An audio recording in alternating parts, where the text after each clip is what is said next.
क्या क्या आपके पास सेंसर बोर्ड जैसा सर्टिफिकेट देने का कोई तरीका है देशद्रोही और गद्दार का? आप राहुल गांधी को देशद्रोही कह रहे हैं, संगीत सोम शाहरुख खान को गद्दार कहते हैं। ये सर्टिफिकेट आप लोग कैसे देते हैं? शाहरुख खान गद्दार है? हम बात अब आप वहां नहीं बोलना चाह रहे हैं क्योंकि बॉलीवुड में आपके रिश्ते अच्छे हैं। नहीं, हम शाहरुख खान को कभी गद्दार नहीं बोल सकते। संगीत सोम गलत बोल रहे थे, हमने नहीं सुना। उस पे 24 इतना घंटे बड़ा डिबेट्स विवाद हुए, हो आप कह रहे हैं गया। हमने नहीं सुना। इतना बड़ा विवाद हो गया, आईपीएल से लेकर हर जगह इसकी चर्चा हो गई और एक राजनेता को ये विवाद ही नहीं पता है। पर्सपेक्टिव क्या है? मैं शाहरुख खान को गद्दार नहीं आप शाहरुख को क्या मानते हैं? शाहरुख खान देश के एक एक्टर है। आप मिले कभी उनसे? देश प्रेमी नहीं है क्या? है? देश प्रेमी नहीं है शाहरुख खान? नहीं, हम देश प्रेमी पे सवाल भी नहीं उठा रहे उनके। कि आपके शाहरुख और बॉलीवुड से रिश्ते हैं तो आप उन्हें गद्दार नहीं संगीत कर रहे हैं। हाँ। वो उनका क्या, किस बात पे क्या है? मेरे लिए शाहरुख खान आईपीएल में प्लेयर को खरीदने पर उन्होंने गद्दार कहा। नहीं, इतनी बात नहीं बोल इतनी पा बड़ी रहे, बात आप नहीं अनकंफर्टेबल बोलनी हो रहे हैं। मनोज तिवारी आप मान रहे हैं स्टैंड संगीत लेने सोम ने में गलत क्यों? कहा था? देखो, इतनी ऐसी छोटी बात के लिए इतनी बड़ी बढ़त तमका हम नहीं दे सकते, बात नहीं कर सकते। हम राहुल गांधी जी पे जब बात कर रहे हैं ना, तो हमारे पास 20 रीजन है। लेकिन संगीत सोम पर नहीं बोलना चाहते आप। संगीत सोम तो सारे खानों को गद्दार कहते हैं। आप उस इंडस्ट्री से आते हैं, इसलिए मेरा सवाल आपसे ये, क्या सबको गद्दार कह देना चाहिए? नहीं, हम तो बिल्कुल नहीं कहेंगे। और जो संगीत सोम और आपकी पार्टी के नेता कह रहा है वो? ये उनका अपना विचार होगा। आप और पार्टी उससे विचार नहीं रखती? मैं भाजपा भी ऐसा विचार नहीं रखता कि आपको राजनीति में आइटम नंबर के लिए रखा गया। नहीं, ये जो शब्दावली है ना, इसका प्रयोग तो आप स्वतंत्र होकर सकते हो, लेकिन हम वो लोग हैं जो हर क्षण पार्टी के प्रचार के लिए रहते हैं। सिर्फ किस प्रचार लिए करते रहेंगे? ना, कल्याण हो रहा है उसमें संसार का। आपका कल्याण तो नहीं हो रहा है। हमारा आहा तेरा वैभव अमर रहे माँ, हम दिन चार रहे न रहे। आप राजनीति बदल चुकी है। मनोज जी, आपने कहा आपको अध्यक्ष पद से हटाया, सबको हटाया जाता है। आपको चुनाव के बाद हटाया गया क्योंकि कहा यह जाता है कि एक गाने ने बीजेपी को दिल्ली का चुनाव हरा दिया।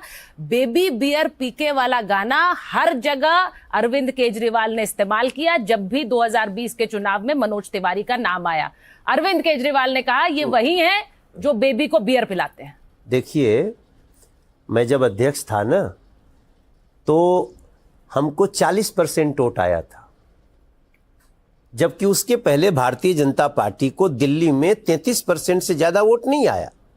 पहली बार 33% से ज्यादा 40%। आप तो दिल्ली के इतने बड़े विद्वान, आप लोग जानते हैं, पहली बार मेरी अध्यक्षता में आया। ये कमी थी या ज्यादा था? पर पहली बार पार्टी हार गई। हाँ, हार गई पार्टी, मगर हारने के बाद आप वोटिंग तो देखेंगे ना। दूसरा पैमाना क्या है किसी के वोट बढ़ने जो का? जीता वही सिकंदर। नहीं तो जो मजाक बनाया वो हारा, और हारा ऐसा कि गर्त में चला गया। आपको चुनाव हराने के बाद हारे, उस चुनाव को आपको पटकनी देने के बाद हारे।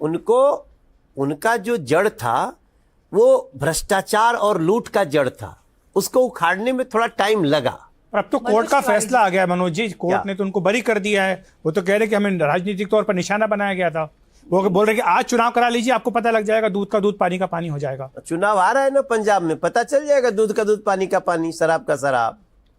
अभी आ रहा है पंजाब में चुनाव, अरविंद केजरीवाल जी को पता चल जाएगा मनोज जी, लेकिन आपने केजरीवाल को दिल्ली की सड़कों पर किंग पिन बताया। किंग पिन शब्द था जो बीजेपी की प्रेस कॉन्फ्रेंसेस में गूंजा, आप लोगों के बयानों में गूंजा, और 27 फरवरी 2026 को कोर्ट ने उन्हें डिस्चार्ज करते हुए कहा कि जांच एजेंसीज का केस सिर्फ काल्पनिक कहानियों, स्पेक्युलेटिव कंस्ट्रक्ट पर टिका था।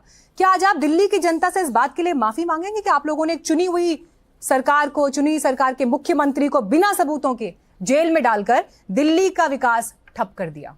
मानेंगे इस बात को? आज बेल नहीं दिया कोर्ट ने। अरविंद केजरीवाल जी को अपने पद पे रहते हुए सीएम पद पे फाइल पे साइन नहीं कर सकते, फैसला दिया कोर्ट ने। 6 महीना जेल में रहे कोर्ट के आदेश से। तो आप कोर्ट के फैसले का इंतजार कीजिए। इस दौरान आप उन्हें बार बार भ्रष्ट और अपराधी क्यों कहते हैं? नहीं, कहेंगे क्यों नहीं, हम तो कोर्ट कहेंगे ने फैसला नहीं दिया उन पर, ना उन्हें भ्रष्ट कहा ना उन्हें अपराधी कहा। ना। उनको 6 महीना तक जेल में रहना पड़ा। हाँ। उनको अपने सीएम के कागज पे साइन नहीं करने का आदेश कोर्ट नहीं दिया था।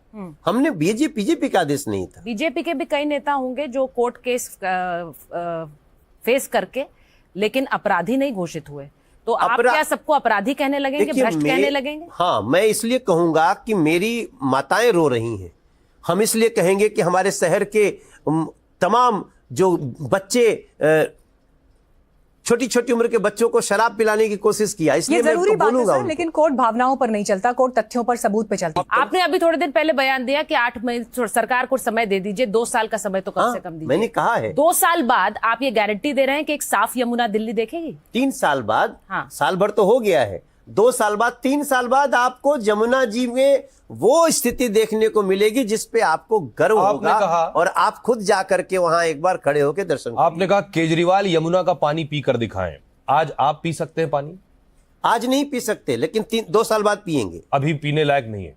अभी नहीं पी सकते, नहीं पीना चाहिए। खासतौर से वजीराबाद से लेके और कालिंदी कुंज तक का पानी मत पीजिए।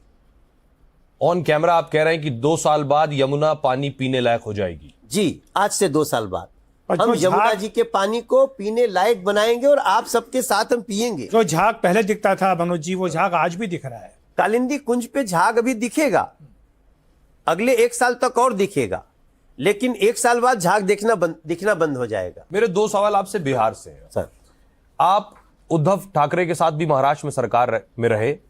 बिहार के बहुत से लोग महाराष्ट्र गए काम करने के लिए और मराठी गैर मराठी पर उनकी पिटाई हुई। मनोज तिवारी ने एक शब्द नहीं कहा इस पर। अरे सर, आपकी जानकारी गलत है। मैं तो लड़ने वाला हूं। मेरा घर तोड़ा गया, मेरे घर पे राज ठाकरे के लोगों ने अटैक किया, हमारे बच्चे सब उसमें घर में फंसे रहे। अब थोड़ी सी आपकी पार्टी के नेता जब राज ठाकरे से मिलते हैं तो आपको कैसा लगता है? बहुत बुरा लगता है। और मैं हमेशा इस बात को बोलता हूं कि इस व्यक्ति से कोई संबंध नहीं होना चाहिए भारतीय जनता पार्टी का, मनोज जी, राज ठाकरे से, पश्चिम नॉट बंगाल में उद्धव चुनाव ठाकरे। है। उद्धव ठीक है? नहीं, उद्धव के साथ उद्धव का कभी बिहेवियर ये नहीं रहा है। उद्धव और राज ठाकरे का अलगाव भी इसी मुद्दे पे हुआ था जब कल्याण में उत्तर भारतीयों पे अटैक हुआ था। लेकिन शिव सैनिकों ने भी ये किया है ना, शिव सैनिकों को उसमें मत रखिए। चलिए, आप दावा बड़ा कर रहे हैं मनोज तिवारी जी यहाँ पर, लेकिन आपने बेबाकी से सवालों का चक्रव्यूह में सामना किया। अब आप चक्रव्यूह में से पार पा पाए या नहीं पार पाए, ये इन्होंने फैसला गाने भी जनता गाए पर मीनाक्षी, छोड़ते हैं। इन्होंने